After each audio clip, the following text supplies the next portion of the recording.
Մամ, դու արել ես հաբու։ Հա, ինչ-որ ստապել ես արել եմ, հա։ Երկու հատ էլ ես։ Երկու հատ մեծ մեղք եմ Վաղ տարավ չմտածած, պայելու հնարավորություն կա, չկա։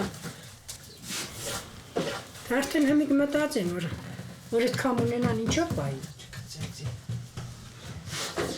Ասենք, եթե ձեր ծնողները անգամ տղա շատ էին ուզում, իրանք շատ երեխա էին ունենում։ 10 հատ էլ ունենային, բայց պիտի տղա ունենային։ Եթե ուզում էին, կարող 15 հատ էլ, բայց եթե ուզում էին տղա, բայց ազնիվ էին, չէ՞, աղջիկներին էին ունենում։ Ձեր ժամանակ, ասենք, ոչ տղա նայող եղել, ոչ աղջիկ նայող։ Հմիկ ես տան նային աղջիկ է թե տղայի, բայց եմ աղջիկ եմ նայել տղա աղջիկ։ Ինչ եղել։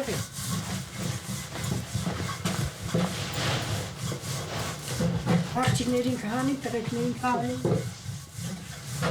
Շատ աշխատել է, այդ շատ մեծ մեղք է։ Le film part d'une situation très précise. On est dans un village, on est dans un lieu clos quasiment pendant tout le documentaire. Néanmoins, il dit beaucoup de choses sur l'Arménie. J'aimerais bien pour commencer qu'on parte de cette situation, de ce que ça nous dit sur cette préparation du lavage, sur les expressions aussi qu'on entend chez les femmes quand elles disent qu'elles vont rallumer le tonir. Peut-être préciser un peu ce qu'a voulu faire la réalisatrice au départ et revenir un peu sur ce lieu et sur cette préparation du pain. Donc, comme vous avez pu le voir, c'est un petit espace qui fait une trentaine de mètres carrés. Et c'est un espace qui était beaucoup utilisé avant, qui aujourd'hui sont souvent des lieux qui sont plus utilisés dans les villages, puisque les gens vont principalement acheter le lavash, donc qui est ce pain plat, dans des magasins ou dans des boulangeries. Mais à l'époque, en tout cas jusqu'à, je ne sais pas exactement jusqu'à quelle période, mais en tout cas ce que raconte la réalisatrice, c'est que dans son enfance, quand elle avait donc une 12-13 ans, c'est l'époque dont on parle dans le film qui correspond aux années 90, qui est une période que les gens nomment comme les années noires en Arménie, parce que ça correspond à la période de la fin de l'URSS et de la guerre avec l'Azerbaïdjan concernant le Haut-Karabakh. À cette époque-là, les gens utilisaient encore ce four. Et souvent, c'était donc un espace qui était utilisé par plusieurs personnes dans le village. Les vieilles maisons en avaient toutes. Et à cette époque, les femmes donc, se retrouvaient pour faire le pain. Et je trouve que c'est intéressant dans le film ce qu'elle propose en fait à ces femmes, et à ces femmes dont sa mère, c'est de rallumer ce four et de rejouer un peu en quelque sorte en rejouant les gestes liés à la fabrication du pain, de se rappeler les souvenirs de cette vie à cette époque-là et de refaire les trajectoires un peu jusqu'à la période actuelle. J'ai lu dans un entretien que les femmes sont au début un peu gênées parce qu'elles se souviennent plus très bien comment bien faire les choses, et donc une fois que le tournage est terminé, elles lui disent si tu veux on pourrait refaire comme ça, là maintenant on a retrouvé nos gestes d'avant. Et je trouve qu'il y a quelque chose d'intéressant dans ce lieu c'est quasiment un huis clos en fait, parce qu'on sort quasiment pas, à part quelques scènes, on sort quasiment pas de cet espace. Et je crois que en tout cas même pour les repérages, c'est un lieu qu'elle a trouvé en faisant des repérages avec sa mère dans son village d'enfance. Donc il y a vraiment cette idée, et je pense que ça c'est intéressant par rapport à l'histoire de l'Arménie aussi, même si ça se joue dans plein d'endroits sur Terre, mais de se dire que les souvenirs sont très liés à certains gestes, à certains endroits, des lieux qui sont très importants dans la symbolique de la maison et de la tradition, donc de ce pain, qui est un pain plat qui se conserve très bien, puisqu'il est fabriqué, comme vous avez vu, sur les parois du four, et ensuite il reste sec pendant des longs mois. Donc en général, le tonir était allumé, on faisait une grande quantité chaque femme venait faire ces quantités ces feuilles de pain pour une grande période, et ensuite on remet un petit peu d'eau sur les feuilles de pain et le pain se rafraîchit. Alors c'est un univers féminin pour plein de raisons, parce elles passent leur temps quand même à nous parler des hommes absents. Alors absents pour plusieurs raisons, et on va peut-être en profiter d'avoir la chance d'avoir un chercheur pour nous remettre un peu de contexte et nous éclairer sur tous ces points. Mais ils sont absents parce qu'ils sont en exil pour le travail en URSS, en exil politique aussi quand ils sont envoyés en Asie centrale. Il y a aussi beaucoup de questions de guerre. Oui, donc l'Arménie, donc l'État-nation du peuple arménien, de la République d'Arménie, se situe au Caucase du Sud. Donc c'était vraiment à la périphérie sud de l'URSS. Et donc il y avait la frontière avec la Turquie, la République turque, et l'Iran. Et donc quand il y avait eu le génocide arménien en 1915, c'était dans l'Empire ottoman, donc la Turquie actuelle. Beaucoup d'Arméniens ont échappé cette terre pour aller alors à l'époque, c'était la première république de l'Arménie, c'était 1918-1920. Donc en fait, ils ont créé cette république. Donc c'est vraiment des personnes qui ont échappé le génocide, qui ont aidé ces Arméniens qui vivaient déjà.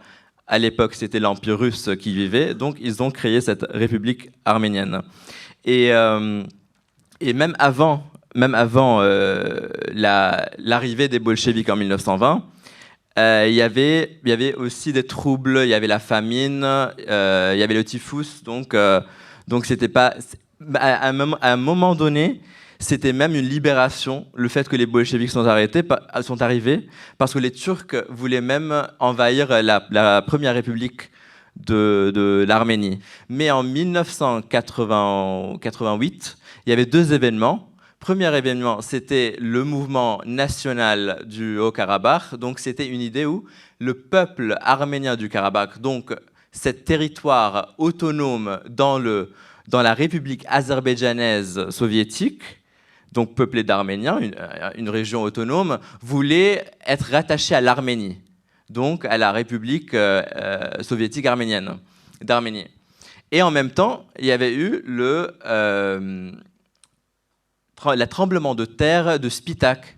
Donc si vous vous souvenez, par exemple, ici en France, on avait une chanson « Pour toi Arménie » par Charles Aznavour, etc., et d'autres artistes français. Et il y avait même une récolte de dons de Français qui envoyaient d'argent pour reconstruire la ville de Spitak, mais aussi Gyumri, donc la deuxième ville la plus grande en Arménie. Et entre 1991 et 1994, il y avait la première guerre du Karabakh. Donc c'était après la chute de l'Union soviétique où l'Arménie a en fait gagné la guerre. Donc elle a gagné la guerre. Ça veut dire quoi? Ça veut dire que c'est non pas cette petite région peuplée d'Arméniens qui a été entre guillemets indépendante, mais les Arméniens ont aussi pris cette région qui entoure cette région azerbaïdjanaise qui entoure cette région arménienne. Mais après, il y avait sûrement la guerre de 2020, la plus grande, celle qu'on connaît, où l'Azerbaïdjan a mené une offensive contre cette région, contre les Arméniens de cette région, et a capturé ces 7 régions dont je vous ai parlé, et une grande partie de l'oblast ancienne, donc de cette région autonome ancienne, et on a eu des soldats russes qui étaient des soldats russes, des peacekeepers, des forces de paix.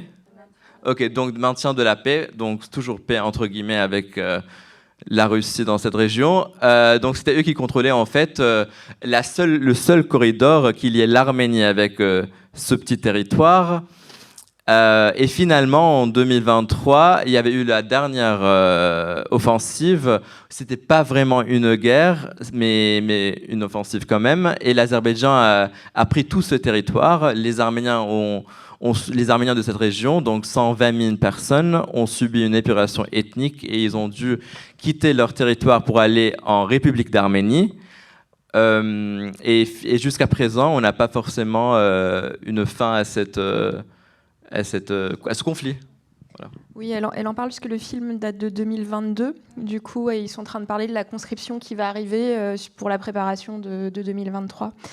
Est-ce qu'on peut juste aussi faire un tout petit point sur cette situation quand même complètement atypique de l'Arménie, puisqu'ils sont beaucoup absents du territoire, mais c'est un cas finalement assez arménien de ne pas être en Arménie. Est-ce qu'on peut parler de la diaspora et de cet équilibre entre les Arméniens dans le pays et les Arméniens hors du pays? Oui, exactement. Donc, moi, je dis souvent qu'il y a plusieurs Arménies avec un S.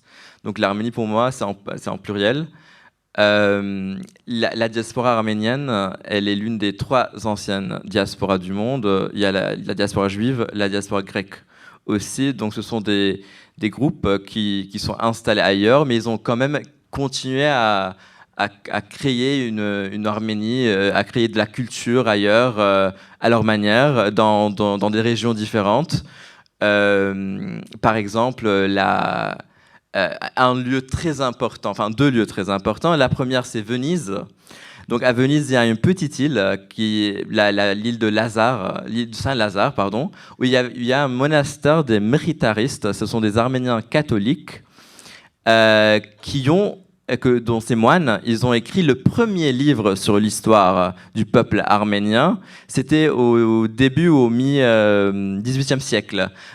Donc c'est vraiment avant les mouvements nationalistes qu'on connaît aujourd'hui. Donc on appelle ça le proto-nationalisme. Les Arméniens, dans le monde entier, que ce soit à Venise, à Madras, aujourd'hui c'est Chennai en Inde, ou en Isfahan en Iran, à Constantinople, Tiflis, Saint-Pétersbourg, Tartu, donc Tartu en Estonie, ils ont imaginé une Arménie, la même Arménie, sans vraiment se parler entre eux, on peut dire. Donc, et je prends cette citation d'un... j'ai oublié son nom. Benedict Anderson, c'est un grand chercheur sur l'étude des nationalismes. Il parle du nationalisme comme quoi c'est comme quoi c'est une communauté imaginaire. Donc on se connaît pas, mais on s'imagine comme quoi on est tous issus, on est tous liés. Et c'était bien le cas aussi chez les Arméniens. Alors, donc, dans cet univers, en tout cas qui nous est présenté là, qui est vraiment féminin, on passe son temps quand même à parler des hommes malgré tout et à se comparer à est-ce qu'il vaut mieux être un homme ou une femme. Enfin, c'est des débats qui sont, je trouve, assez surprenants et qui disent beaucoup quand même sur l'identité arménienne, que ce soit sur les questions aussi de rapport à l'avortement, à la scolarisation, à cette évolution. Est-ce que la réalisatrice, elle avait cette idée très forte au démarrage du projet de se lancer sur... Est-ce qu'elle s'attendait à ouvrir en tout cas ces thématiques? J'ai l'impression, en ayant écouté un peu... comment elle raconte l'élaboration du film, que c'est des thématiques qui lui tiennent à cœur.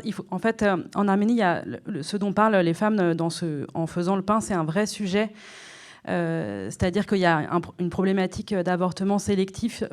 C'est-à-dire à partir du moment où les gens savent si le bébé attendu est un petit garçon ou une petite fille, quand c'est une petite fille, ils ont tendance à pratiquer des avortements qui sont donc illégaux. Et c'est un vrai problème, puisque comme le racontent les femmes dans le film, il y a des périodes de l'histoire récente d'Arménie où les petites filles sont beaucoup moins nombreuses que les petits garçons. Ce qu'elles expliquent aussi très bien dans le film par rapport à cette question de la menace permanente de la guerre, qui, selon moi, c'était peut-être un petit peu dissipé, mais de façon quand même assez utopique avant 2020 et revenu dans tous les sujets de conversation depuis 2020. Et je pense qu'on va avoir ces conversations-là encore pour de nombreuses années. Parce qu'il faut savoir qu'en 2020, donc c'est des jeunes hommes qui étaient principalement en service militaire et des soldats appelés qui ont été envoyés sur le front, et ça a été extrêmement violent. Il y a eu énormément d'hommes et de jeunes hommes, puisqu'ils avaient 18, 20 ans, qui sont décédés. Donc il y a aussi maintenant toute une génération d'hommes qui a disparu. Et la réalisatrice, ce que je trouve intéressant aussi de dire, c'est que moi je vis en France, mais je vais souvent en Arménie, et donc il y a toute une scène artistique en Arménie qui est très, très intéressante. Il y a plein de gens qui montent différents projets, et notamment il y a pas mal de femmes photographes. La réalisatrice, elle a une formation de photographe documentaire, et il y a notamment tout un collectif qui s'appelle 4+, donc comme un 4 avec plus, qui est un collectif de femmes documentaristes, et elles montent des projets documentaires avec un aspect vraiment social, et elles travaillent beaucoup sur des sujets liés aux femmes, pas uniquement parce qu'il y a aussi des sujets, je ne sais pas, par exemple, il y a tout un enjeu, par exemple en Arménie, sur l'exploitation des mines et sur la pollution. Enfin, elles abordent différents sujets, mais elles ont quand même, elles tirent ce fil de la problématique, des problématiques liées aux femmes. Et la réalisatrice fait partie aussi de ces collectifs de jeunes femmes qui ont entre 30 et 40 ans. Donc c'est vraiment des jeunes femmes qui ont vécu leur jeunesse dans ces époques-là, des années 90, et qui ont donc nos âges, et pour qui c'est quelque chose de très concret, cette période qui était vraiment très très dure de guerre et de passage entre la fin de l'URSS et l'arrivée dans ce nouveau monde qui a été très compliqué aussi.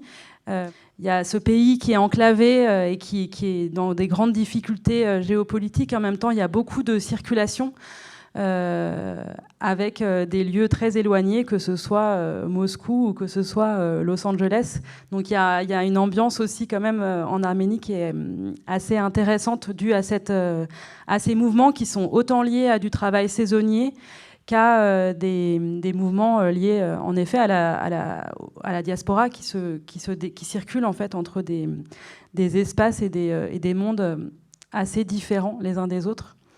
Et voilà, je pense que c'est